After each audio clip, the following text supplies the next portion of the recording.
स्वागत है आपका हमारे YouTube चैनल विद्यार्थी संघर्ष में। आज हम NCERT हिस्ट्री क्लास 7 का लेसन 2 पढ़ेंगे, राजा और उनके राज्य। देखिए मैप है, इसमें दिखाया गया है कि मानचित्र में गुर्जर, प्रतिहार, राष्ट्रकूट, पाल, चोल और चहमानों, जिन्हें चौहानों के नाम से भी जाना जाता है, के स्थान का निर्धारण कीजिए। क्या आप आज के उन राज्यों की पहचान कर सकते हैं जिन पर उनका नियंत्रण था? गुर्जर, प्रतिहार। देखिए गुर्जर, प्रतिहार, राष्ट्रकूट, पाल, चोल और चहमान। गुर्जर प्रतिहार कहाँ पर हैं देखते हैं। पाल, राष्ट्रकूट ये हैं, गुर्जर प्रतिहार, चहमान, पाल। ठीक, इनमें एक सरसरी निगाह डाल दीजिएगा कहाँ पर क्या है। चलिए आगे बढ़ते हैं। यहाँ देखते हैं 7वीं शताब्दी के बाद कई राजवंशों का उदय हुआ। मानचित्र 1 में उपमहाद्वीप के विभिन्न हिस्सों में 7वीं से 12वीं शताब्दी के बीच शासन करने वाले प्रमुख राजवंशों को दिखलाया गया, यानी 7वीं से 12वीं शताब्दी के बीच इन शासकों ने शासन किया। चलते हैं आगे, देखते हैं नए राजवंशों का उदय, यानी शासनकाल में नए नए राजवंशों का उदय हुआ। 7वीं सदी आते आते उपमहाद्वीप के विभिन्न भागों में बड़े भूस्वामी, जिनके पास बड़ी भूमि संपदा थी, भूमि जिनके पास बहुत अधिक मात्रा में थी, और योद्धा सरदार अस्तित्व में आ चुके थे, जो बड़े बड़े जमीनों के मालिक थे, और योद्धा सरदार क्या हो गए, अस्तित्व में आ चुके थे। राजा लोग प्रायः उन्हें अपना मातहत या सामंत के रूप में मान्यता देते थे, यानी उन्हें अपना सरदार और सामंत बनाते थे, और वो उनको अपने अधीन रखते थे। यानी ये जो सामंत और सरदार होते थे वो राजा के लिए ही काम करते थे। उनसे उम्मीद की जाती थी कि वे राजा या स्वामी के लिए उपहार लाएं, उनके दरबार में हाजिरी लगाएं। यानी जो सामंत होते थे वो क्या राजा के लिए उपहार लाते थे, यानी अगर वो उनके योद्धा सरदार और सामंत हैं तो वो जो है सामंत राजा के लिए उपहार लाते थे और दरबार में आते जाते रहते थे, हाजिरी लगती थी उनकी, और उन्हें सैन्य सहायता प्रदान करते थे। और जब कभी युद्ध की ऐसी परिस्थिति बन जाती थी कि राजा को युद्ध करना पड़े, तब राज्य को जो सैनिक सहायता थी वो भी ये सामंत प्रदान करते थे। अधिक सत्ता और संपदा हासिल करने पर सामंत अपने आप को महासामंत, महामंडलेश्वर, पूरे मंडल का स्वामी, महान स्वामी, पूरे मंडल का महान स्वामी इत्यादि घोषित कर देते थे। और जब इन सामंतों के पास अधिक सत्ता और संपदा हो जाती थी, तब ये अपने आप को क्या बड़े महासामंत बताते थे कि भाई हमारे पास बहुत अधिक सत्ता और संपदा है, तो हम क्या हो गए, महासामंत और महामंडलेश्वर, यानी पूरे मंडल का महान स्वामी इत्यादि घोषित कर देते थे। कभी कभी वे अपने स्वामी के आधिपत्य से स्वतंत्र हो जाने का दावा भी करते थे, यानी जब इतने वो जो है अधिक सत्ता और संपदा हासिल कर लेते थे तो क्या करते थे, वे अपने स्वामी के आधिपत्य से इनकार कर देते थे कि भाई अब हम आपके अधीन नहीं रहेंगे, हम स्वयं स्वतंत्र हो जाएंगे और स्वयं जो है शासन करेंगे। इसके लिए उन्हें राजाओं को हराना भी पड़ता था। इस तरह का एक उदाहरण दक्कन में राष्ट्रकूटों का था। ठीक, किसका था, राष्ट्रकूटों का। दक्कन के राष्ट्रकूटों का उदाहरण इस तरह का मिलता है। देखिए शुरुआत में वे कर्नाटक के चालुक राजाओं के अधीनस्थ थे। दक्कन के जो राष्ट्रकूट थे वे शुरुआत में क्या थे, चालुक राजाओं के, कर्नाटक के चालुक राजाओं के अधीनस्थ थे। 8वीं सदी के मध्य में एक राष्ट्रकूट प्रधान दंती दुर्ग, कौन, दंती दुर्ग ने अपने चालुक्य स्वामी की अधीनता से इनकार कर दिया। किससे इनकार, चालुक्य स्वामी की अधीनता से इनकार कर दिया। उसे हराया, क्या किया, दंती दुर्ग ने चालुक नरेश को हराया, और हिरण्यगर्भ, जिसका शाब्दिक अर्थ क्या है, सोने का गर्भ नामक एक अनुष्ठान किया। हिरण्यगर्भ क्या है, एक अनुष्ठान है। जब यह अनुष्ठान ब्राह्मणों की सहायता से संपन्न किया जाता था तो यह माना जाता था कि इससे याजक जन्मना क्षत्रिय न होते हुए भी क्षत्रिय के रूप में दोबारा क्षत्रियत्व प्राप्त कर लेगा। यानी ये जो हिरण्यगर्भ अनुष्ठान है, ये एक ऐसा अनुष्ठान था जिसमें जो है याजक, जो यजमान होता था, वो जन्म से क्षत्रिय न होते हुए भी क्षत्रिय छत्रित्व, इस यज्ञ को करने के बाद वो छत्रित्व प्राप्त कर लेता था। किसकी सहायता से? ब्राह्मणों की सहायता से। जब यह अनुष्ठान ब्राह्मण की सहायता से करवाता था तो वह जो यजमान यानी याजक जो होता था, यजमान जो होता था, वो जन्म से क्षत्रिय भले ही ना हो, वो भले ही वो किसी भी उसका हो वर्ण का, वो भले ही वो ब्राह्मण हो, तो वो क्या कर लेता था? क्षत्रित्व प्राप्त कर लेता था। जन्म से ना होकर वो अनुष्ठान के माध्यम से छत्रित्व प्राप्त कर लेता था। कुछ अन्य उदाहरणों में उद्यमी परिवारों के पुरुषों ने अपनी राजशाही कायम करने के लिए सैन्य कौशल का इस्तेमाल किया। मिसाल के तौर पर कदम्ब मयूर शर्मण कौन थे? कदम्ब शासक थे। जी, कदम्ब शासक थे मयूर शर्मा। और गुर्जर प्रतिहार हरिश्चंद्र। मयूर शर्मा और गुर्जर प्रतिहार हरिश्चंद्र ब्राह्मण थे जिन्होंने अपने परंपरागत पेशे को छोड़कर शस्त्र को अपना लिया। यानी ब्राह्मणों का कार्य क्या था? पठन पाठन, अध्ययन अध्यापन, है ना? तो ये उनका कार्य था। तो उन्होंने अपना परंपरागत पेशा छोड़ दिया, यानी ये सब छोड़ दिया। अब उन्होंने क्या कर लिया? शस्त्र उठा लिया। किसके लिए? युद्ध के लिए। और क्रमशः कर्नाटक और राजस्थान में अपने राज्य सफलतापूर्वक स्थापित किए। भाई उन्होंने युद्ध किए होंगे और उसमें अपने राज्य को स्थापित कर लिया जब वो जीत गए, कर्नाटक और राजस्थान में। राज्यों में प्रशासन। इन नए राजाओं में से कईयों ने महाराजाधिराज, राजाओं के राजा, त्रिभुवन चक्रवर्ती, इन तीनों भुवनों का स्वामी क्या है? महाराजाधिराज उपाधि है जिसका अर्थ होता है राजाओं के राजा, ठीक। और त्रिभुवन चक्रवर्ती क्या है? ये तीनों भवनों के स्वामी, ये एक उपाधि है ये भी। और इसी तरह की अन्य भारी भरकम उपाधियां धारण की कई नए राजाओं ने, कईयों ने मतलब। इस तरह के दावों के बावजूद वे अपने सामंतों और साथ ही साथ किसान, व्यापारी तथा ब्राह्मणों के संगठनों के साथ अपनी सत्ता की साझेदारी करते थे। यानी इतनी बड़ी बड़ी उपाधियाँ तो उन्होंने धारण कर ली थी, लेकिन फिर भी वो किस पर निर्भर थे? कहीं ना कहीं वो सामंतों पर भी निर्भर थे, किसान, व्यापारी और ब्राह्मणों के संगठनों से अपनी सत्ता की साझेदारी करते थे। या इतनी बड़ी उपाधियाँ धारण करने का अर्थ ये नहीं था कि वो अकेले ही सब कुछ कर ले, नहीं, उनको इन पर भी निर्भर रहना पड़ता था, इनके साथ भी इनको भी लेकर चलना ही पड़ता था। इन सभी राजाओं में उत्पादकों अर्थात किसानों, पशुपालकों, कारीगरों से इन सभी राज्यों में उत्पादकों अर्थात किसानों, पशुपालकों, कारीगरों से संसाधन इकट्ठे किए जाते थे। यानी इन लोगों से संसाधन, लगान वगैरह और कर वगैरह लिए जाते थे। इनको अक्सर अपने उत्पादों का एक हिस्सा त्यागने के लिए मनाया या बाध्य किया जाता था। भाई अगर मन से देना है तो नहीं, जबरन तो लिया ही जाएगा। ऐसा करके कभी कभी इस हिस्से को लगान मानकर वसूला जाता था। क्या मानकर वसूला जाता था? लगान मानकर। भाई किसानों को कर देना, लगान देना पड़ेगा, पशुपालकों को भी देना पड़ेगा, कारीगरों को श्रम के रूप में भी लगान देना पड़ेगा। भाई कारीगरों से श्रम भी ले लिया जाता था क्योंकि मानकर वसूला जाता, क्योंकि प्राप्त करने वाला भूस्वामी होने का दावा करता था। भाई हम इस भू क्षेत्र के भूस्वामी हैं तो आप हमें ये लगान दीजिए। राजस्व व्यापारियों से भी लिया जाता था। राजस्व किससे लिया जाता था? व्यापारियों से भी लिया जाता था। 400 कर। तमिलनाडु में शासन करने वाले चोल वंश के अभिलेखों में, किसके? चोल वंश के अभिलेखों में। जब कहाँ शासन करते थे? तमिलनाडु में शासन करने वाले चोल वंश के अभिलेखों में विभिन्न किस्म के करों के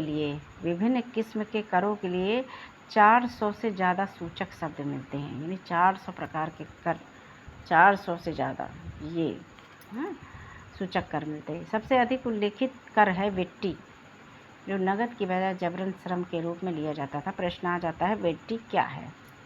वेट्टी क्या है? प्रश्न आ जाता है कि वेट्टी क्या है? तो जो नगद की बजाय, यानी जो कर हम नगद ना देकर वो श्रम के रूप में देते थे, उसे वेट्टी कहा जाता था। यानी जबरन श्रम। और कदमाई यानी कि भू राजस्व थे। कदमाई क्या थे? कदमाई भू राजस्व थे। मकान पर छाजन डालने पर लगने वाला कर। मकान पर छप्पर, छप्पर, ठीक। मकान पर जो जब हम घर बनाते हैं तो चारों तरफ से दीवार उठाते हैं और ऊपर जो है छप्पर डालते हैं कि ऊपर से बारिश या धूप या इस तरह का कोई भी हो तो हमारे तक ना आ पाए, तो उसको छप्पर बोलते हैं।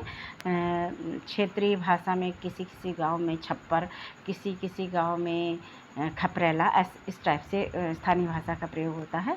उस पर भी कर लगाया जाता था। खजूर या ताड़ के पेड़ पर चढ़ने के लिए सीढ़ी के इस्तेमाल पर लगने वाला कर। यानी भाई अगर खजूर या ताड़ के पेड़ पर चढ़ने के लिए आपने सीढ़ी का प्रयोग किया है तो उस पर भी कर देना पड़ता था। पारिवारिक संपत्ति का उत्तराधिकार हासिल करने के लिए लगने वाले कर। और अगर किसी के परिवार में किसी की मृत्यु हो जाती थी, अगर किसी के पिता की मृत्यु हुई और पुत्र चाहता है कि भाई हमें अपने पिता की संपत्ति पर अधिकार मिले, तो उस पर भी अपने पिता की संपत्ति हासिल करने के लिए भी पुत्र को कर देना पड़ता था, इत्यादि का भी उल्लेख मिलता है। ये संसाधन राजा की व्यवस्था का वित्तीय आधार बनते थे। साथ ही मंदिरों, यानी राजा की व्यवस्था का, राजा की जो राज्य व्यवस्था होती थी उसका वित्तीय आधार क्या थे? कर थी। कर के ऊपर निर्भर था राजा की राज्य व्यवस्था। और साथ ही जैसे राजा को मंदिरों और दुर्गों यानी किलों का अगर निर्माण करना पड़ता था तो क्या होता था, उसके लिए भी राजा को वित्त की ज़रूरत पड़ती थी, इन संसाधनों की ज़रूरत पड़ती थी। संसाधन उन युद्धों को लड़ने में भी इस्तेमाल होते थे, यानी ये कर वगैरह है जो लिए जाते थे, लगान वगैरह है जो लोगों से लिए जाते थे, वो युद्ध में भी इस्तेमाल होते थे, जिनसे लूट की शक्ल में धन मिलने की तथा जमीन और व्यापारिक मार्गों के प्रयोग की संभावनाएं बनती थीं। राजस्व वसूली के लिए पदाधिकारियों की नियुक्ति सामान्यतया प्रभावशाली परिवारों के व्यक्तियों से ही की जाती थी। यानी राजस्व, भाई अब ये जो लगान वसूली करना है तो उसके लिए जो प्रभावशाली परिवार थे उन्हीं परिवारों के व्यक्तियों की नियुक्ति की जाती थी और प्रायः वंशानुगत होती थी। और प्रायः क्या होती थी? वंशानुगत। वंशानुगत का मतलब होता है पिता के बाद पुत्र को मिलता था ये पद। सेना में भी ऐसा ही होता था। सेना में भी क्या पद क्या होते थे? वंशानुगत होते थे। अगर सेना में पिता की मृत्यु हो जाती थी युद्ध करते समय तो उसका पुत्र सेना में भर्ती हो जाता था। कई बार राजा के निकट संबंधी इन ओहदों पर होते थे। कई बार क्या होता था, जो पदाधिकारी बनाए जाते थे वो राजा के निकट संबंधी ही होते थे। यानी जैसे कि राजा के पुत्र, राजा के जो और संबंधी हैं, भाई, है ना, इस तरह से। प्रशस्तियाँ और अनुदान। प्रशस्तियों के बारे में आपको मैंने पिछले वीडियो में पढ़ाए हैं क्लास 6 में। समुद्रगुप्त की प्रशस्ति जो हरिश्चंद्र द्वारा लिखी गई थी, प्रयागराज में प्राप्त हुई है, आज के वर्तमान प्रयागराज, और उसका पहले का नाम था इलाहाबाद। तो पहले जो नाम मिलता है इलाहाबाद की प्रयाग प्रशस्ति उसे कहा जाता है, जो समुद्रगुप्त के लिए उसके दरबारी कवि हरिशरण ने लिखी थी। तो प्रशस्ति का अर्थ मैंने उसमें आपको बताया था, जिसका अर्थ होता है प्रशंसा। यानी राजा की प्रशंसा में लिखी गई जो कविता होती है उसे प्रशस्ति कहते हैं। तो प्रशस्तियों में ऐसे ब्यौरे होते हैं जो शब्दशः सत्य नहीं हो सकते। भाई अगर हम किसी के अधीन हैं और उन्हीं के द्वारा हमारा भरण पोषण हो रहा है, हाँ, और हमसे वो बोल रहे हैं भाई हमारे बारे में कुछ अच्छा लिख दो, तो शब्दशः सत्य नहीं हो सकते थे वो। हालांकि जो प्रशस्ति मिलती है, कहने का मतलब कि वो सत्य, उसकी जो शब्द है वो सही नहीं है, बिल्कुल सही नहीं है। कहीं ना कहीं वो चापलूसी टाइप में नहीं कि हम किसी के अंडर में हैं और उसी के लिए अच्छा लिख देंगे तो वो प्रसन्न होकर हमको और इनाम देंगे, इस तरह से। लेकिन ये प्रशस्तियाँ हमें बताती हैं कि शासक खुद को कैसा दर्शाना चाहते थे। इससे पता चलता है कि शासक अपने को कैसा दिखाना चाहते थे। भाई कवि जो है उनके बारे में ऐसा ही दिखाएगा कि भाई उनके बारे में अच्छा लिखेंगे तो हमें इनाम देंगे, हमें सम्मान देंगे, हमें ऊंचे ओहदे पर नियुक्त कर देंगे। तो इसके लिए वो जानते थे कि शासक को हमें इसमें कैसा दिखाना है ना। तो ये प्रशस्तियाँ हमें यही बताती हैं कि राजा, उस समय के राजा अपने को कैसा दिखाना चाहते थे। मिसाल के तौर पर वो अपने को क्या दिखाना चाहते थे? सूरवीर, विजयी योद्धा के रूप में। ये विद्वान ब्राह्मणों द्वारा रची गई थी जो अक्सर प्रशासन में मदद करते थे। ये प्रशस्तियाँ किसके द्वारा रची गई थी? विद्वान ब्राह्मणों द्वारा, जो प्रशासन में मदद करते थे। देखते हैं यहाँ पर कुछ लिखा हुआ है। प्रशासन का यह रूप आज की व्यवस्था से किन मायनों में भिन्न था? चलिए इसको कुछ अब देखते हैं।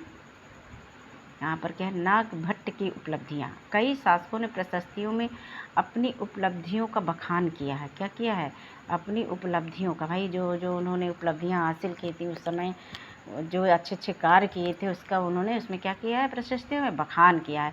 आपने पिछले साल गुप्त शासक समुद्रगुप्त की प्रशस्ति के बारे में पढ़ा है, जिसे मैंने अभी ही बताया कि समुद्रगुप्त गुप्त वंश के शासक थे।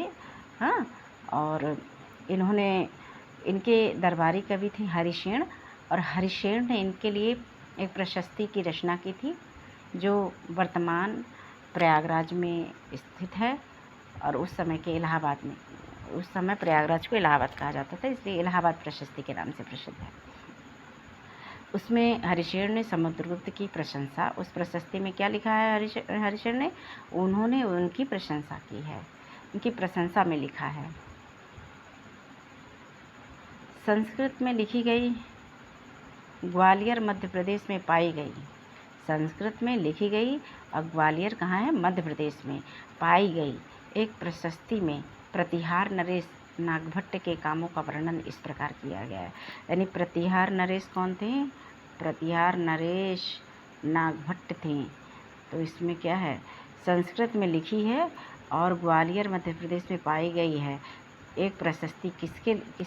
किससे संबंधित है? वो प्रतिहार नरेश नागभट्ट से संबंधित है। इस प्रकार किया गया है। नागभट्ट के कामों का इसमें वर्णन इस प्रकार किया गया है। आंध्र, सैंधव, सिंध, विदर्भ, महाराष्ट्र का एक हिस्सा होता था विदर्भ, और कलिंग और उड़ीसा का एक हिस्सा के राजा उनके आगे तभी धराशायी हो गए जब वे राजकुमार थे। भाई नागभट्ट के बारे में कहा गया है कि जब वे राजकुमार थे, प्रतिहार नरेश नागभट्ट के बारे में कहा गया है कि जब वे राजकुमार थे तो आंध्र, सैंधव और विदर्भ और कलिंग के राजा उनके आगे तभी धराशायी हो गए थे जब वे राजकुमार ही थे, अभी तो वो राजा भी नहीं हुए थे। उन्होंने कन्नौज के शासक चक्र युद्ध को विजित किया। ये भी बताया कि भाई उन्होंने कन्नौज के शासक चक्र युद्ध को विजित किया। उन्होंने बंग यानी बंगाल का हिस्सा, अनर्त गुजरात का हिस्सा, मालवा मध्य प्रदेश का हिस्सा, किरात बनवासी, तुर्क, वत्स, मत्स्य दोनों उत्तर भारत के राजाओं को पराजित किया। नागभट्ट के बारे में कहा गया है कि बंगाल को भी पराजित किया, अनर्त को भी पराजित किया, मालवा को पराजित किया, किरात, तुरुस्क, वत्स, मत्स्य इन सब राजाओं को पराजित किया था। किसने? नागभट्ट ने। राजा लोग प्रायः ब्राह्मणों को भूमि अनुदान से पुरस्कृत करते थे। ठीक, राजा क्या होते थे? ब्राह्मणों को भूमि अनुदान के रूप में प्रसन्न होकर दान के रूप में दिया करते थे। ठीक, राजा लोग प्रायः ब्राह्मणों को भूमि अनुदान से पुरस्कृत करते थे। ये ताम्र पत्रों पर अभिलिखित होते थे। किस पर? ये ताम्र पत्र है, देखिए ताम्र पत्र है, ये ताम्र पत्रों से अभिलिखित होते थे जो भूमि पाने वाले को दिए जाते थे। जिस तरह से आज हम लोग रजिस्ट्री ज़मीन अगर हम किसी से लेते हैं और कोई हमें देता है तो वो क्या देता है? हमें रजिस्ट्री प्रूफ के रूप में देता है। उसी तरह से इन ताम्र पत्रों को दिया जाता था जिनको भूमि अनुदान दी जाती थी। अब इधर देखते हैं क्या लिखा है। इस अभिलेख में उल्लिखित इलाकों में से कुछ को मानचित्र में ढूंढने की कोशिश करें। देखिए यहाँ पर है, यह थोड़ा संस्कृत और थोड़ा तमिल में लिखा हुआ ताम्रपत्रों का एक संग्रह है। ये क्या है? थोड़ा संस्कृत में है और थोड़ा तमिल में है। ये जो ताम्रपत्र मिला है थोड़ा संस्कृत में थोड़ा तमिल में है, जिसमें 9वीं सदी में एक शासक के द्वारा दिए गए भूमि अनुदान का उल्लेख है। इन ताम्रपत्रों में क्या है? भूमि अनुदान का उल्लेख। जिन कड़ियों से ये पत्र जुड़े हैं उन पर राशि मोहर लगी है, जो यह बतलाने के लिए है कि यह एक प्रमाणिक दस्तावेज है। यानी प्रमाणिक का मतलब भाई ये फर्जी नहीं है, ये फर्जी है, ये फर्जी दस्तावेज नहीं है। इसके लिए क्या लगाई जाएगी? मोहर लगाई जाएगी। अगर मोहर नहीं लगी तो फर्जी दस्तावेज है, यानी प्रमाणिक नहीं है। भूमि के साथ क्या क्या दान दिया जाता था? यह चोलों के द्वारा दिए गए भूमि अनुदान के तमिल भाग का एक अंश है। किसके द्वारा? चोलों के द्वारा दिए गए भूमि जब भाई चोलों ने भूमि अनुदान दिया, तमिल भाग अनुदान के तमिल भाग का एक अंश है। हमने मिट्टी की मेड़े बनाकर, भाई इसमें दिया है कि भूमि के साथ साथ और क्या क्या देते थे राजा, तो भूमि के साथ साथ देखिए क्या क्या देते थे। हमने मिट्टी की मेड़े बनाकर साथ ही कांटेदार झाड़ियाँ लगाकर भूमि की सीमाओं को चिन्हित कर दिया है। भाई बता दिया कि भाई इतने से इतने तक आपका अधिकार है, हम जो दान दे रहे हैं। इस भूमि पर ये चीज़ें हैं, फलदार वृक्ष हैं, पानी है, भूमि, बगीचे और फलोद्यान, पेड़, कुएं, खुली जगह, चारागाह, एक गांव भी है भाई, चारागाह है और एक गांव है, बांबी, चबूतरे, नहरें, खाइयाँ, नदियाँ, दलदली ज़मीन, हौज, अन्नागार, मछलियों के तालाब, मधुमक्खियों के छत्ते और गहरी झीलें भी हैं। यह जिसे यह भूमि मिलती है वह इससे कर वसूली कर सकता है। क्या कर सकता है? भाई जिसे ये भूमि मिलेगी वही इस क्षेत्र से कर वसूलेगा। ये जिसे ये भूमि मिलेगी वही इस क्षेत्र से क्या करेगा? कर वसूलेगा। वह न्याय अधिकारियों द्वारा जुर्माने के तौर पर लगाए गए कर वसूल कर सकता है। अगर न्यायिक अधिकारी कोई कर लगाता है इस क्षेत्र पर, तो ये क्या करेगा? जिस पर इसका अधिकार हो जाएगा, जिसको ये भूमि अनुदान में दी गई है, तो वही इस पर कर वसूल करेगा। यानी कि अनैतिक तौर से नहीं, जो न्यायिक होगा उसी आधार पर कर वसूला जाएगा। पान के पत्तों पर लगने वाला कर, बुने हुए कपड़ों पर लगने वाला कर, साथ ही साथ वाहनों पर लगने वाला कर वसूल सकता है। वह पकी ईंटों के बने ऊपरी माले पर बड़े कमरे बनवा सकता है, बड़े और छोटे कुएं खुदवा सकता है, पेड़ और कांटेदार झाड़ियाँ लगवा सकता है, जरूरी हो तो सिंचाई के लिए नहर बनवा सकता है। उसे यह सुनिश्चित करना चाहिए कि पानी बर्बाद न हो और तटबंधों का निर्माण हो। 12वीं शताब्दी में एक बृहत संस्कृत काव्य भी रचा गया। क्या रचा गया? संस्कृत काव्य। कब? 12वीं शताब्दी में एक संस्कृत काव्य भी रचा गया, जिसमें कश्मीर पर शासन करने वाले राजाओं का इतिहास दर्ज है। किसका इतिहास है? 12वीं शताब्दी में एक बृहत संस्कृत काव्य की रचना की गई, जिसमें क्या है? जिसमें कश्मीर के इतिहास के बारे में है। इसे कल्हड़, किसने लिखा था कश्मीर का इतिहास? तो पूछा जाता है कल्हड़ नामक एक रचनाकार द्वारा रचा गया। कल्हड़ ने अपना वृतांत लिखने के लिए शिलालेखों, दस्तावेजों, प्रत्यक्षदर्शियों के वर्णनों और पहले के इतिहासों समेत अनेक तरह के स्रोतों का इस्तेमाल किया। अच्छा, स्रोतों के बारे में मैंने पिछले वीडियो में आपको क्लास 6 की वीडियो में बताया था कि स्रोतों जिनके माध्यम से हमें जानकारी प्राप्त होती है, जैसे मृदभांड है, शिलालेख हैं, पुरालेख हैं, है ना, शिलालेख हैं, अभिलेख हैं, दस्तावेज हैं, जिन पुरातत्व के माध्यम से जो जानकारी प्राप्त है उसे हम क्या कहते हैं? स्रोत कहते हैं। तो क्या कल्हड़ ने कहाँ से ये मतलब जानकारी इकट्ठी कहाँ से की? तो कल्हड़ ने इकट्ठी की शिलालेखों से, जो कुछ उसे मिला उसे लिया उसने, दस्तावेजों से, प्रत्यक्षदर्शियों ने जो बताया, और पहले के इतिहास से भी उसने अनेक तरह के स्रोतों का इस्तेमाल इसमें किया है। इन सब से लेकर उसने इतिहास कश्मीर का लिखा। प्रशस्तियों के लेखकों से भिन्न वह अक्सर शासकों और उनकी नीतियों के बारे में आलोचनात्मक रुख दिखलाता है। प्रशस्तियों के लेखकों से भिन्न, भाई प्रशस्ति में तो लेखक क्या करते थे? राजाओं की प्रशंसा में लिखते थे। तो कल्हड़ में क्या दिखा? तो कल्हड़ एक ऐसे कवि थे जिन्होंने प्रशस्तियों के लेखकों से अलग लिखा। वह क्या करते थे? वह शासकों और उनकी नीतियों के बारे में आलोचनात्मक रुख दिखलाता है। वही उसने आलोचना भी की, उनकी कुछ नीतियों की, राजाओं की जो नीतियाँ थी उसकी आलोचना भी की, ये गलत है, नहीं ये यहाँ पर ये चीज़ गलत है, ये सही है, यहाँ ये ऐसा हुआ। तो उसने प्रशंसा बने कि राजा एक वीर योद्धा थे, राजा एक महान योद्धा थे, ऐसा नहीं, उन्होंने आलोचना भी की। इसलिए 12वीं सदी के लिए यह असाधारण ग्रंथ था। 12वीं सदी के लिए यह असाधारण ग्रंथ था। अब देखते हैं त्रिपक्षी संघर्ष या 3 लोगों में, 3 शासकों में हुआ। देखिए त्रिपक्षीय संघर्ष। आपने यह गौर किया होगा कि इनमें से प्रत्येक शासक राजवंश का आधार कोई क्षेत्र विशेष था। भाई कोई भी शासक है तो किसी क्षेत्र पर ही तो शासन करेगा। जब उसका अपना क्षेत्र होगा तो उनका शासन किस क्षेत्र विशेष पे तो होगा, तभी तो वो राजा होंगे। वे दूसरे क्षेत्रों पर भी नियंत्रण करने का प्रयास करते थे। भाई उनका तो अपना एक क्षेत्र होता ही था और वे क्या करते थे, दूसरे लोग, एक मिनट, सॉरी,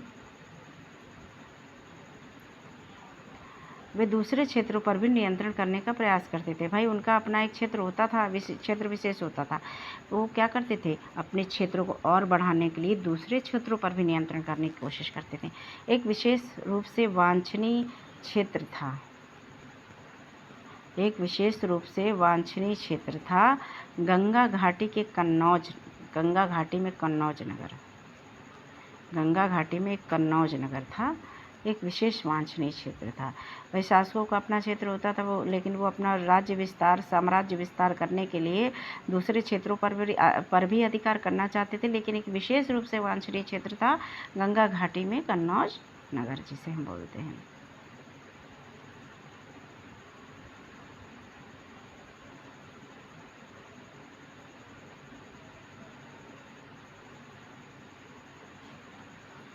गुर्जर प्रतिहार राष्ट्रकूट और पाल वंशों के शासक सदियों तक कन्नौज के ऊपर नियंत्रण को लेकर आपस में लड़ते रहे। ये त्रिपक्षीय संघर्ष किनके बीच था, देखिए, एक तो गुर्जर प्रतिहार थे, दूसरे राष्ट्रकूट थे और तीसरे पाल शासक थे। ये तीनों वंश कन्नौज पर अधिकार करने के लिए आपस में लड़ते रहे, सदियों तक लड़ते रहे, इसीलिए इसे त्रिपक्षीय संघर्ष कहा जाता है। क्योंकि इस लंबी चली लड़ाई में 3 पक्ष थे, इसलिए इतिहासकारों ने प्रायः इसकी चर्चा त्रिपक्षीय संघर्ष के रूप में की है। शासकों ने बड़े मंदिरों का निर्माण करवा कर भी अपनी सत्ता और संसाधनों का प्रदर्शन करने का प्रयास किया। यानी शासकों ने क्या किया कि हमारे पास बहुत सारी सत्ता है, हमारे पास बहुत सारे धन संपन्न शासक हैं हम, तो इसके लिए उन्होंने क्या किया, मंदिरों का निर्माण किया, जिससे उनके शक्तिशाली होने का पता चलता है कि बहुत शक्तिशाली शासक थे उन सब, है ना। इसलिए जब वे एक दूसरे के राज्यों पर आक्रमण करते थे तो मंदिरों को भी अपना निशाना बनाते थे। क्या करते थे, मंदिरों को भी अपना, वहाँ मंदिरों में भी, यानी निशाना का मतलब तोड़ फोड़ करते थे, मंदिरों को भी तोड़ डालते थे। जब वे कभी कभी बहुत अधिक संपन्न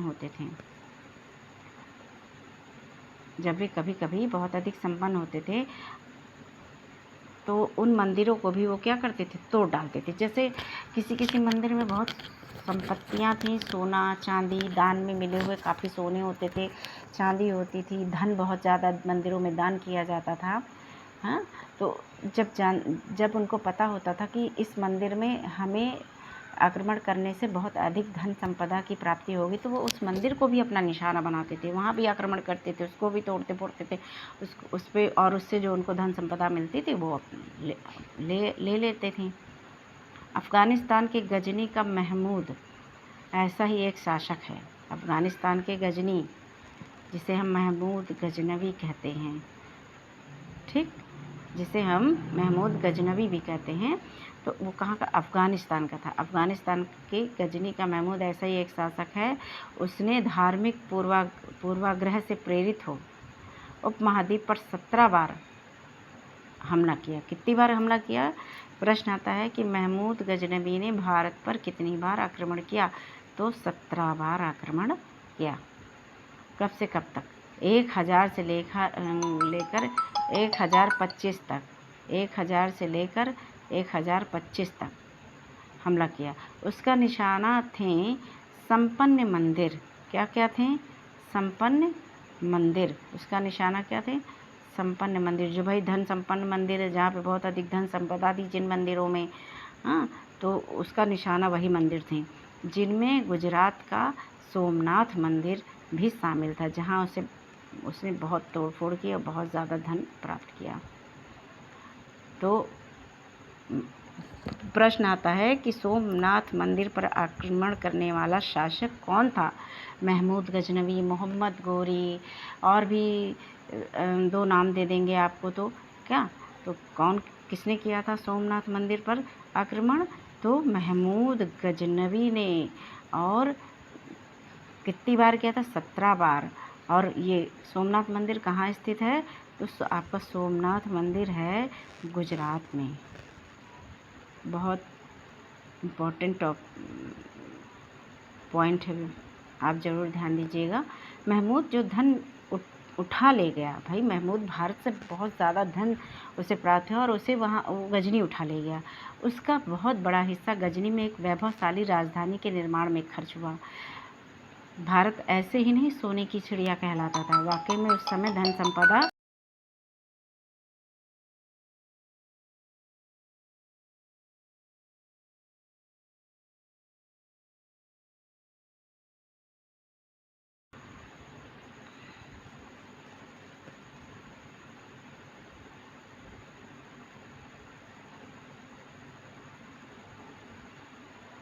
उसका बहुत बड़ा हिस्सा गजनी में एक वैभवशाली राजधानी के निर्माण में खर्च किया उसने। युद्ध करने वाले दूसरे राजाओं में चहमान भी थे, जिन्हें हम चौहान कहते हैं। चहमान क्या? चौहान भी थे। युद्ध करने वाले दूसरे राजाओं में चहमान भी थे, जो बाद में चौहान के रूप में जाने गए। वे दिल्ली और अजमेर के आसपास के क्षेत्र पर शासन करते थे। कहाँ शासन करते थे? दिल्ली और अजमेर के आसपास के क्षेत्र में शासन करते थे। चौहान वंशों का शासन कहाँ था? तो दिल्ली और अजमेर में। उन्होंने पश्चिम और पूर्व की ओर अपने नियंत्रण क्षेत्र का विस्तार करना चाहा, जहाँ उन्हें गुजरात के चालुक्यों और पश्चिम उत्तर प्रदेश के गढ़वालों से टक्कर लेनी पड़ी। चहमान शासक पृथ्वीराज तृतीय, जिनका विवाह संयोगिता से हुआ था, वही पृथ्वीराज तृतीय। 1168 से लेकर 1192, जिसने सुल्तान मोहम्मद गोरी नामक तुर्क शासक को 1191 में हराया। मोहम्मद गोरी ने पृथ्वीराज चौहान ने मोहम्मद गोरी को तराइन के प्रथम युद्ध में, जो 1191 में हुआ था, हराया था। ठीक, लेकिन दूसरे ही साल यानी 1192 में तराइन का प्रथम युद्ध हुआ था 1191 में, जिसमें पृथ्वीराज की विजय हुई थी। लेकिन दूसरे ही साल 1192 में उसके हाथों, यानी गोरी के हाथों पृथ्वीराज चौहान की क्या हुई थी? हार हुई थी, और पृथ्वीराज चौहान की मृत्यु भी हो गई थी, मार डाला था मोहम्मद गोरी ने। चोल राज्य, नज़दीक से एक नज़र चोल राज्य के बारे में अब यहाँ देखेंगे। उरैयूर से तंजावुर तक चोल राज्य। चोल वंश सत्ता में कैसे आया? कावेरी डेल्टा में मुट्टियार नाम से प्रसिद्ध छोटे से मुखिया परिवार की सत्ता थी।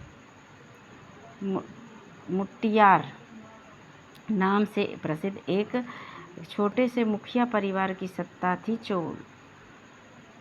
वे कांचीपुरम के पल्लव राजाओं के मातहत थे, यानी सामंत थे। कांचीपुरम के पल्लव राजाओं के मातहत यानी सामंत थे।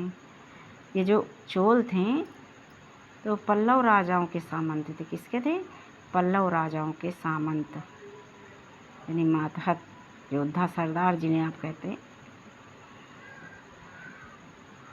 उरैयार के चोल वंशी प्राचीन मुखिया परिवार के विजयालय ने, कौन थे? विजयालय। चोल वंशी प्राचीन मुखिया परिवार के विजयालय ने 9वीं सदी के मध्य में मुट्टियारों को हराकर इस डेल्टा पर कब्जा जमाया।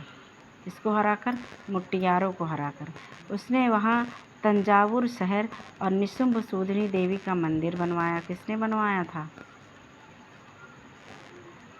विजयालय ने। किसने बनवाया? विजयालय ने। निशुंभ सूदनी मंदिर का निर्माण किसने कराया? तो विजयालय ने। तंजावुर शहर और निशुंभ सूदनी मंदिर।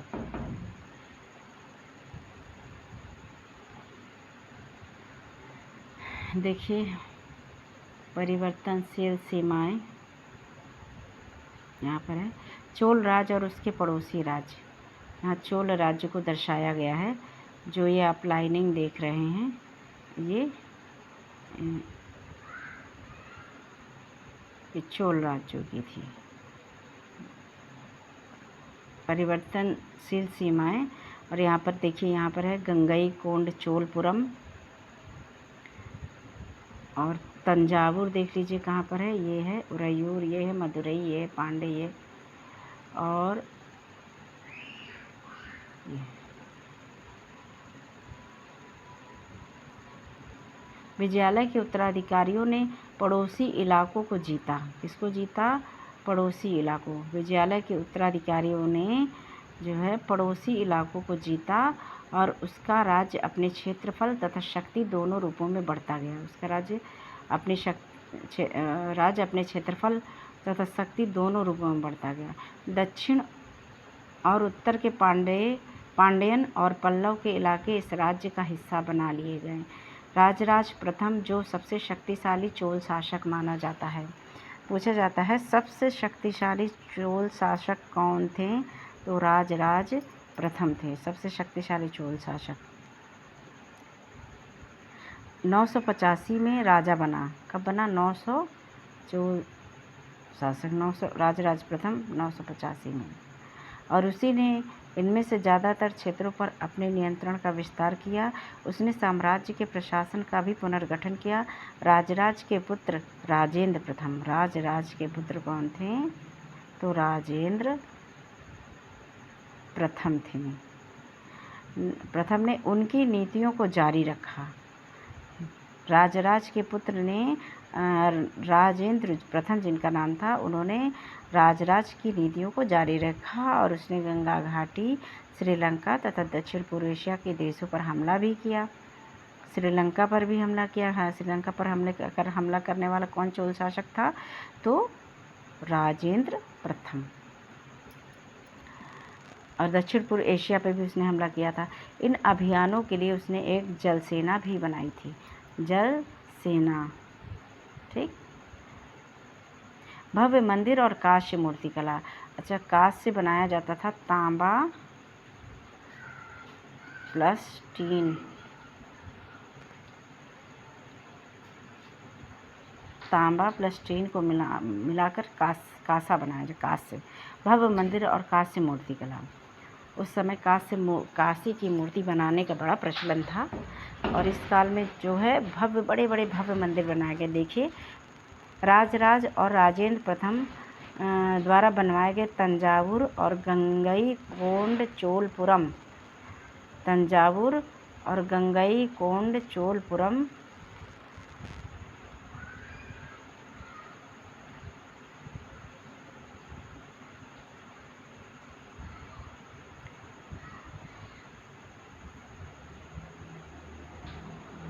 के बड़े मंदिर स्थापत्य और मूर्तिकला की दृष्टि से एक चमत्कार हैं, यानी बहुत भव्य मंदिर हैं। राजराज और राजेंद्र प्रथम द्वारा बनवाए गए तंजावुर और गंगईकोंड चोलपुरम के बड़े मंदिर स्थापत्य और मूर्तिकला की दृष्टि से एक चमत्कार के समान है। कहने का मतलब है जैसे किसी ने बिल्कुल एकदम जादू से बना दिया हो। देखिए, ये देखिए बड़े भव्य मंदिर, और ये जो हैं ये इनके शिखर, ये क्या है? ये शिखर है मंदिर का। ये देखिए, और कितनी अच्छी नक्काशी इसमें देखने को मिल रही है। इसमें दिया है ये कहाँ का मंदिर है, तो इसमें है गंगईकोंड चोलपुरम का मंदिर है। छत जिस तरह से क्रमशः पतली होती गई है उस पर गौर करें। बाहरी दीवारों को सजाने के लिए पत्थर की जो प्रतिमाएं अलंकृत की गई हैं उन्हें भी देखिए।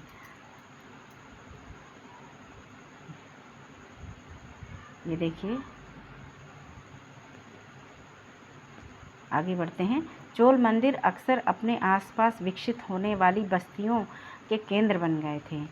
चोल मंदिर क्या है भाई? अब जब मंदिर बन गए हैं तो उसके आसपास बस्तियां भी बनने लगेंगी, तो वही चीज़ है। चोल मंदिर अक्सर अपने आसपास विकसित होने वाली बस्तियों के केंद्र बन गए थे। ये शिल्प उत्पादन के केंद्र थे। ये मंदिर शासकों और अन्य लोगों द्वारा दी गई भूमि से भी संपन्न हो गए थे। ये मंदिर क्या था, इन मंदिरों को शासक क्या करते थे, भूमि अनुदान में दिया करते थे। भाई मंदिर का खर्च चले इसके लिए उन्हें मंदिरों को क्या दी जाती थी, लोगों द्वारा दी गई भूमि से भी संपन्न हो गए थे। ये मंदिर शासकों और अन्य लोगों द्वारा, भाई लोग भी जो बड़े बड़े सामंत होते थे तो वो भी मंदिरों को भूमि अनुदान में दिया करते थे और इसी अनुदान से के कर से जो है मंदिरों का खर्च चलता था।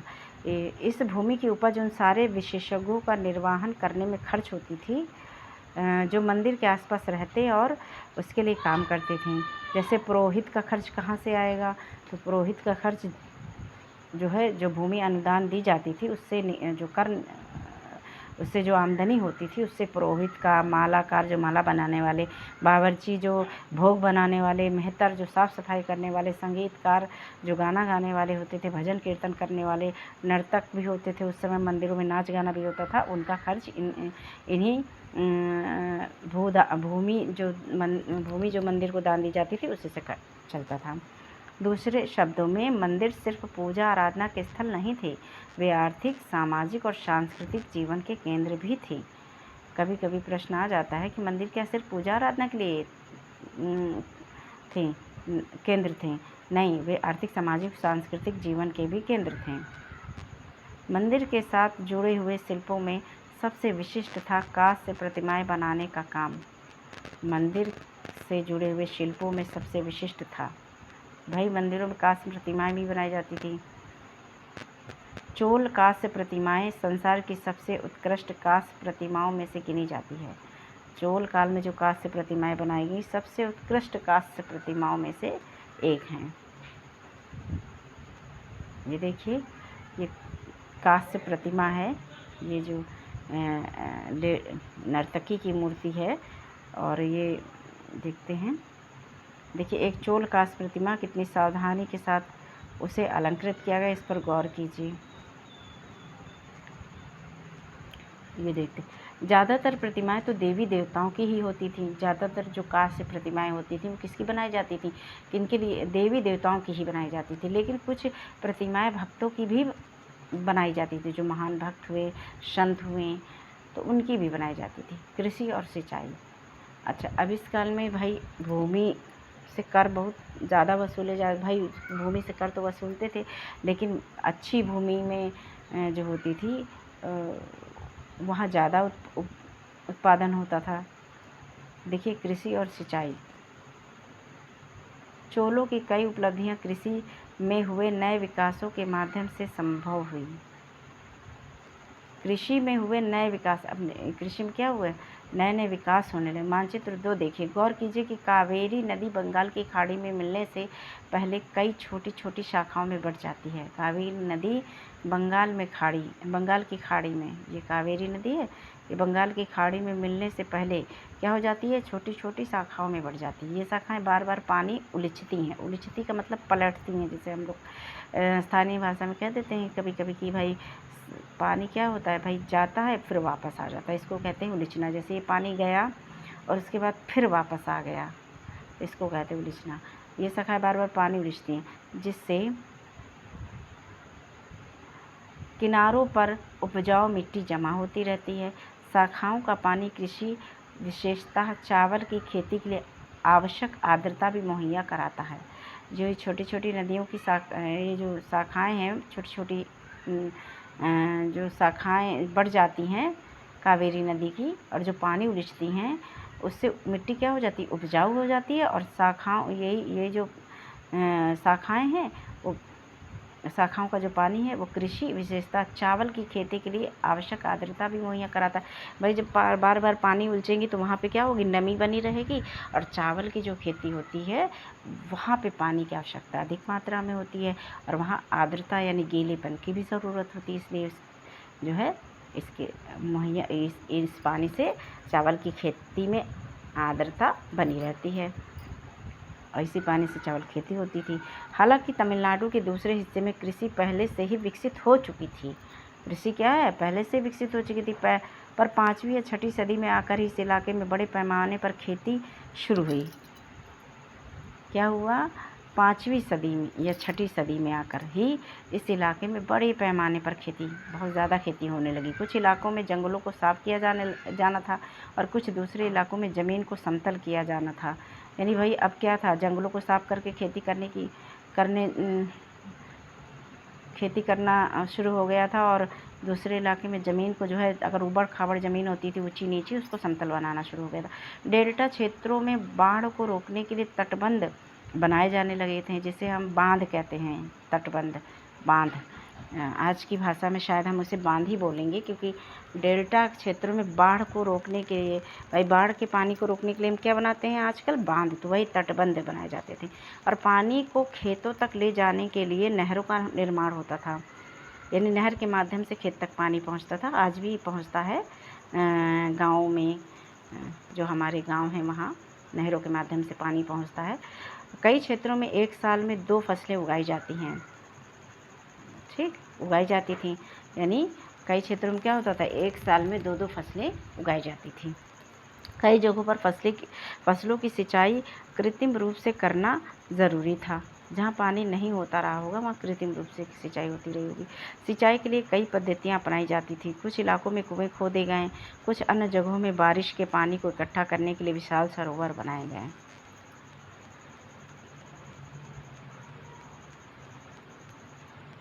देखिए ये यहाँ एक चित्र है, यह है चित्र आपका। 9वीं शताब्दी तमिलनाडु का एक जल द्वार हौज से नदी की शाखाओं में पानी के प्रवाह को इसके जरिए नियंत्रित किया जाता था। पानी के प्रवाह को क्या किया जाता, इसके जरिए नियंत्रित किया जाता। इस पानी से खेत सींचे जाते थे।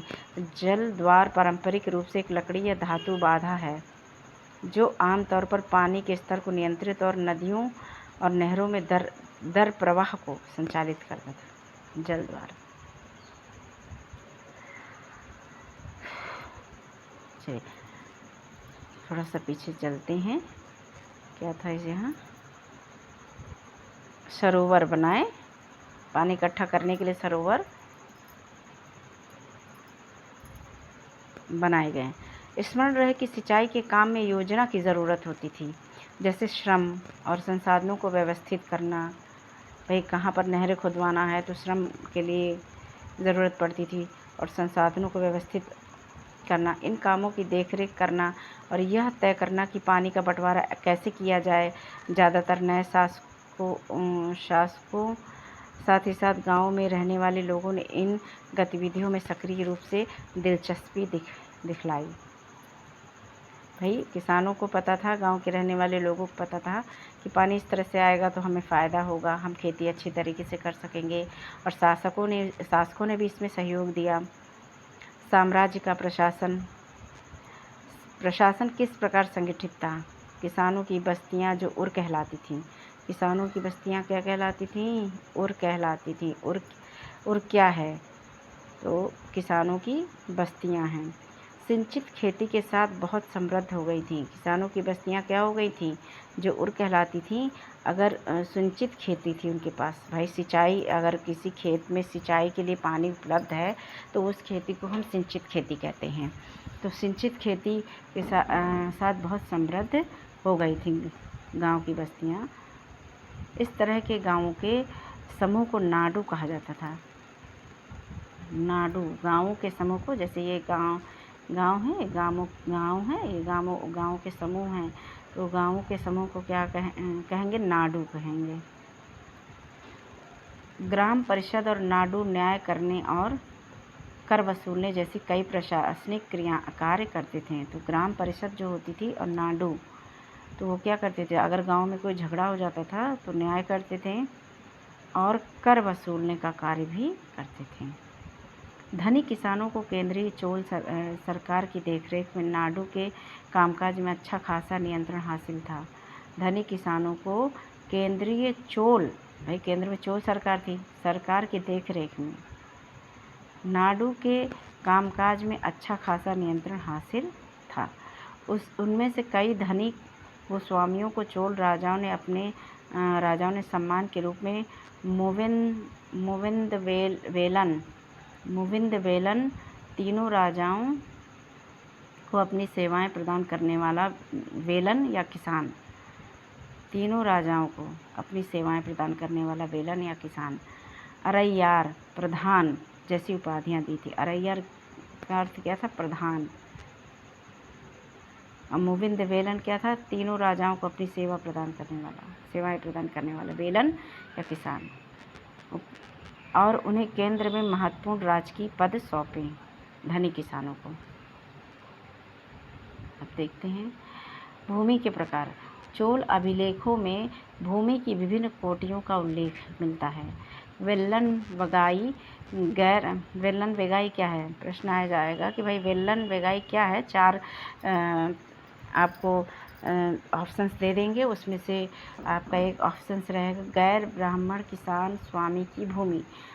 गैर ब्राह्मण किसान स्वामी की भूमि, इसे वेल्लन वगाई कहते हैं। ब्रह्मदेव, ब्राह्मणों को उपहार में दी गई भूमि क्या है? ब्रह्मदेव, ब्राह्मणों को उपहार में दी गई भूमि ब्रह्मदेव। शाला भोग यानी किसी विद्यालय के रखरखाव के लिए जो भूमि दी जाती है, यानी विद्यालय में अध्यापकों का वेतन और भी जो विद्यालय निर्माण में खर्च आता है, रखरखाव के लिए जो खर्च आता है, उसमें उसके लिए जो भूमि अनुदान में दी जाती है उसे शाला भोग कहते हैं। देवदान तिरुनमट्टकनी देवदान, मंदिर को उपहार में दी गई भूमि, यानी जो मंदिर को उपहार में भूमि दी जाती थी उसे क्या कहा जाता था? देवदान, यानी देवों को दान में दी गई भूमि देवदान हो गई। ठीक, मंदिरों को। पल्लिच चंदम, जैन संस्थानों को दी गई भूमि जो है क्या थी? पल्लिच चंदम जैन संस्थानों को दी गई भूमि थी। हमने देखा कि ब्राह्मणों को समय समय पर भूमि अनुदान या ब्रह्मदेव प्राप्त हुआ, यानी ब्राह्मणों को समय समय पर क्या हुआ? भूमि अनुदान और ब्रह्मदेव प्राप्त हुआ। परिणाम स्वरूप कावेरी घाटी और दक्षिण भारत के दूसरे हिस्सों में ढेरों ब्राह्मण बस्तियां अस्तित्व में आई। प्रत्येक ब्रह्मदेव की देखरेख प्रमुख ब्राह्मण भूस्वामियों की एक सभा द्वारा की जाती थी। ये सभाएं बहुत कुशलता पूर्वक काम करती थी। इनके निर्णय शिलालेखों में प्रायः मंदिरों की पत्थर की दीवारों पर ब्यौरेवार दर्ज किए जाते थे। अच्छा, ये जो सभाएं होती थी बहुत कुशलता पूर्वक काम करती थी। इनके निर्णय जो है किस पर मिलते हैं? मंदिरों की शिलालेखों में, मंदिरों की जो पत्थर की दीवार होती थी उस पर ब्यौरेवार दर्ज किए जाते थे। नगरम के नाम से अज्ञात व्यापारियों के संघ भी अक्सर शहरों में प्रशासनिक कार्य संपादित करते थे। तो नगरम क्या है? व्यापारियों के संगठन को नगरम कहा जाता था। व्यापारियों के संगठन को नगरम कहा जाता था। तमिलनाडु के चिंगलपुट जिले के उत्तर मेरूर से प्राप्त अभिलेखों में इस बात का सविस्तार वर्णन है।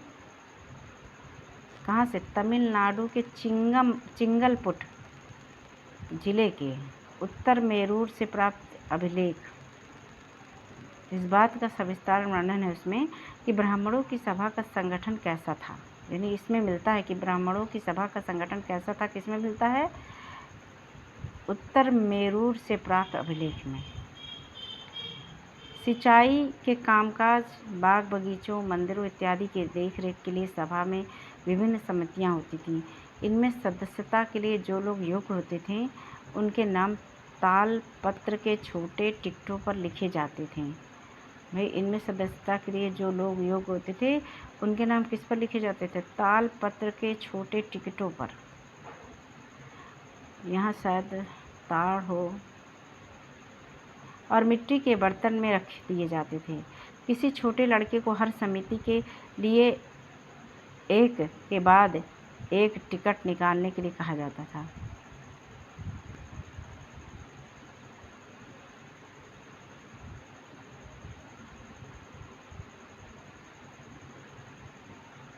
अभिलेख और लिखित सामग्री। उत्तर मेरूर अभिलेख के अनुसार सभा की सदस्यता के लिए इच्छुक लोगों को ऐसी भूमि का स्वामी होना चाहिए जहां से भू राजस्व वसूला जाता है। मतलब उत्तर मेरूर अभिलेख के अनुसार सभा की सदस्यता के लिए क्या क्या चाहिए होता था।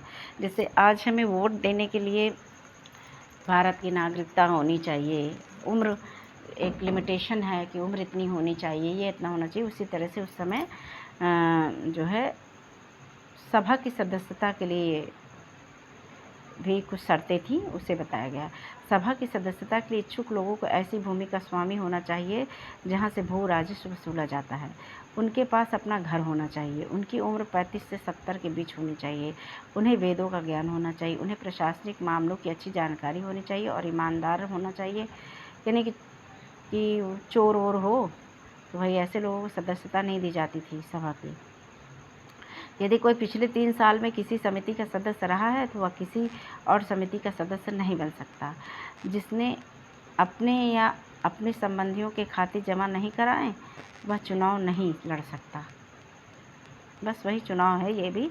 अभिलेखों में राजाओं और शक्ति संपन्न पुरुषों के बारे में तो जानकारी मिलती है, लेकिन यह जानना खासा मुश्किल है कि साधारण मर्दों और औरतों का जीवन इन राज्यों में कैसा था। यानी इस बारे में बहुत मुश्किल से पता चल पाता है। भाई राजाओं के बारे में तो बहुत सारी चीज़ें मिलती हैं, लेकिन साधारण लोगों के बारे में ज़्यादा जानकारी नहीं है इसमें। साधारण मर्दों और औरतों का जीवन इस राज्य में कैसा था ये नहीं पता चलता इस राज्य के बारे में। 12वीं शताब्दी की तमिल कृति पेरिया पूर्णम, 12वीं शताब्दी की तमिल कृति पेरिया पूर्णम से एक उदाहरण है। अड़नूर की सरहदों पर फूस की पुरानी छाजनों वाली छोटी छोटी झोपड़ियों से अटा पड़ा पुलाया एक ऐसा समूह जिसे ब्राह्मण और वेल्लाल प्रतिष्ठित समाज के बाहर मानते थे। मतलब यहाँ पे एक ऐसे छोटी छोटी झोपड़ियों में रहने वाले लोगों का जिक्र है जो ब्राह्मणों और वेल्लाल जैसे प्रतिष्ठित लोगों के समाज से बाहर थी। लोगों का एक ऐसा छोटा सा पुरवा था। पुरवा आप जानते होंगे कि जैसे किसी गांव से बाहर किसी खेत में दूर जाकर 4-6 घर बन जाते हैं, 4-6 जैसे घर बन गए तो उसे हम पुरवा कहते हैं। ठीक, एक छोटा सा पुरवा था जिसमें ओछे किस्म के पेशों में लगे खेतिहर मजदूर थे। चमड़े की पट्टियों से घिरे हुए झोपड़ियों के आहातों में छोटे मुर्गे मुर्गियां झुंडों में घूमते रहते थे। गहरे रंग के यानी डार्क रंग यानी काला होगा, गहरे रंग के बच्चे जो काले लोहे के कंगन पहने हुए थे छोटे पिल्लों को उठाए उछलते चल रहे थे। मारुदू पेड़ों की छाया में एक मजदूरनी ने अपने बच्चे को चमड़े की एक चादर पर सुला दिया। आम के पेड़ भी थे जिनकी शाखाओं पर नगाड़े लटके हुए थे और नारियल के पेड़ों के नीचे जमीन में बने छोटे गड्ढों में छोटे सिरों वाली कुतिया पिल्लों को दूध पिलाने के बाद लेटी हुई थी। लाल कलगी वाले मुर्गों में आपने देखा होगा लाल होता है, उनका एक अंग है।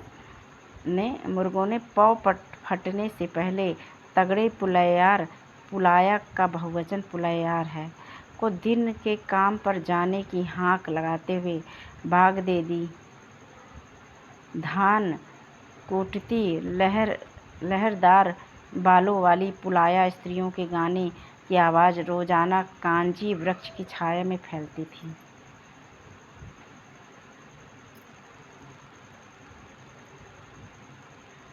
ओके फ्रेंड्स, हमारा चैप्टर फिनिश हो गया है। Okay, thank you very much watching for my video. और आपको मेरा वीडियो अच्छा लगा हो तो प्लीज़ लाइक सब्सक्राइब शेयर ज़रूर कीजिएगा और कमेंट भी ज़रूर कीजिएगा कि प्रशस्ति किसे कहते हैं। प्रशस्ति में एक वर्ड लिख दीजिएगा बस, जो मैंने बार बार आपसे कक्षा 6 से लेकर अभी तक कक्षा 6 की वीडियोस में भी बताया और अब आज भी बताया है। प्लीज़ कमेंट कीजिएगा। Thank you very much. Thank you. Bye.